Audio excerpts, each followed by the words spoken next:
IC-814 the Kandahar hijack web series का विरोध देश भर में हो रहा है। भोला और शंकर नाम को लेकर वेब सीरीज का विरोध किया जा रहा है। इस वेब सीरीज को लेकर अजमेर की जनता क्या सोचती है, इसी पर देखिए हमारी ये खास रिपोर्ट। कंधार कांड एक कलंक कथा। वेब सीरीज का प्रदेश में विरोध। आतंकियों के नाम भोला शंकर क्यों? 25 साल बाद फिर जिंदा हुआ IC-814। साल 1999 जब देश में IC-814 कांड का भूचाल आया था और आज एक बार फिर नेटफ्लिक्स ने उसे जिंदा कर दिया। नेटफ्लिक्स की वेब सीरीज IC-814 विवादों में है। 25 साल पुरानी घटना पर बन रही वेब सीरीज ने लोगों के दिलों में उस दिन को ताजा कर दिया जब चारों तरफ कंधार की घटना का जिक्र हो रहा था और आतंकियों को रिलीज किया जा रहा था। क्या है कंधार कांड?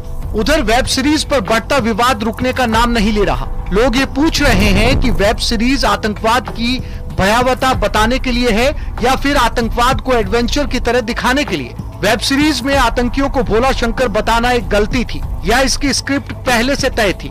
वेब सीरीज की स्क्रिप्ट का असली मकसद 1999 के हाईजैक कांड को दिखाना था या पाकिस्तान को क्लीन चिट देना? इन सवालों को वेब सीरीज के डायरेक्टर अनुभव सिन्हा के व्यवहार और नसीरुद्दीन के बयान ने मजबूत किया है। I remember being extremely disturbed because I feared that it would provoke another wave of Islamophobia. वही वेब सीरीज का प्रदेश में भी विरोध हो रहा है। वेब सीरीज को लेकर न्यूज 18 ने लोगों से बातचीत की। लोगों का कहना है कि फिल्म अगर सच्ची घटना पर आधारित है तो उसमें सच्चाई होनी चाहिए। अजमेर के लोग इस फिल्म को लेकर क्या सोचते हैं, क्या उनकी जिज्ञासा है? फिल्म आ रही है 1999 में जो हाईजैक हुआ था उसमें किस तरह की घटना घटी थी, उसको लेकर जो है चर्चा होने जा रही है। और पहले भी अजमेर की 1992 को लेकर फिल्म बनी थी, वेब सीरीज बनी थी। इसी प्रकार से अलग अलग घटनाओं को लेकर वेब सीरीज बनती हैं। और जो ये कंधार फिल्म IC-182 आ रही है, इसके अंदर भी हम देखें तो इसके अंदर वास्तविक चीजों को दर्शाया जाना चाहिए। इसमें कई पात्रों के नामों को बदलने का काम किया गया है, उससे लोगों में भ्रम पैदा हो रहा है। कई पिक्चरों के अंदर पात्र के नाम भोला और शंकर किए गए और उनके अंदर नकारात्मक जो पात्र है वो उनका काम है और उनका नाम जो है ऐसे भगवानों के नाम से रखा गया है जिनको लोग श्रद्धा का पात्र मानते हैं। ये सबसे पहली बात तो ये सत्य घटना पर आधारित है। अगर सत्य घटना पर आधारित है तो अपराधियों के नाम छुपाने में क्या हर्ज है? को उन्होंने कोई बहुत अच्छा काम तो किया नहीं है, कोई ऐसा कुछ काम तो है नहीं कि जिससे कि उसका नाम छिपाया जाए। अगर सही नाम यूज किया जाएगा तो उससे पता पड़ेगा कि हाँ इनकी क्या मानसिक प्रवृत्ति थी। कंधार जो मूवी आ रही है, वेब सीरीज जो आ रही है, ये जो कंधार मूवी जो विमान हाईजैक हुआ था, ये एक उस दिन के हिंदुस्तान को दिल दिलाने वाली घटना थी और इस घटना के सभी ने निंदा की थी। और जो आतंकवाद होता है उसका कोई धर्म नहीं होता है। अब कुछ भी नाम मान लो किसी धर्म के आधार पर आप कोई सच्ची घटना को आधारित लेकर आप कोई फिल्म बना रहे हैं तो उस घटना की लोगों तक सच्चाई पहुंचना चाहिए। अब आप उस चीज़ को के किसी धर्म के नाम लेंगे हम तो आतंकवाद का कोई धर्म नहीं होता है। इस मूवी से, इस वेब सीरीज से मुसलमानों को या जो भी इस चीज़ को इशू उठाते हैं कि इससे मुसलमानों को टारगेट करा जा रहा है, वो बिल्कुल लोग गलत अफवाह फैला रहे हैं। जबकि ये घटना अगर सच्ची हुई है और हुई है तो उसको लोगों तक पहुंचना चाहिए।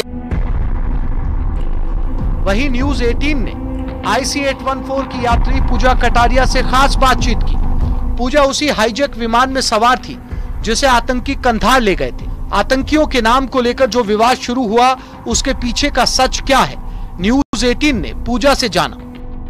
जी, जो एक उनमें से डॉक्टर जो नाम का था वो थोड़ा एजुकेटेड लग रहा था। उसने बहुत 2-3 बार इस्लाम धर्म अपनाने को भी बोला कि आपकी जो हिंदू धर्म है वो हमारे इस्लामियों को वो कर रहे हैं, आपको इस्लाम अपनाना चाहिए।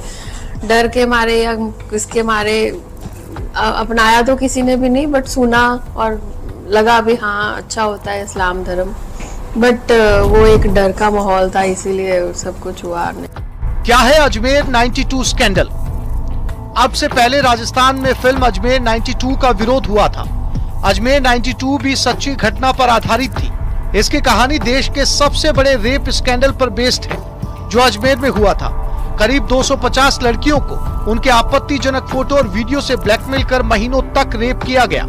इस कांड में अजमेर के रसूखदार लोग शामिल थे। जब 1992 में इसका खुलासा हुआ तो पूरा देश सन्न रह गया। Bureau report, news 18 Rajasthan.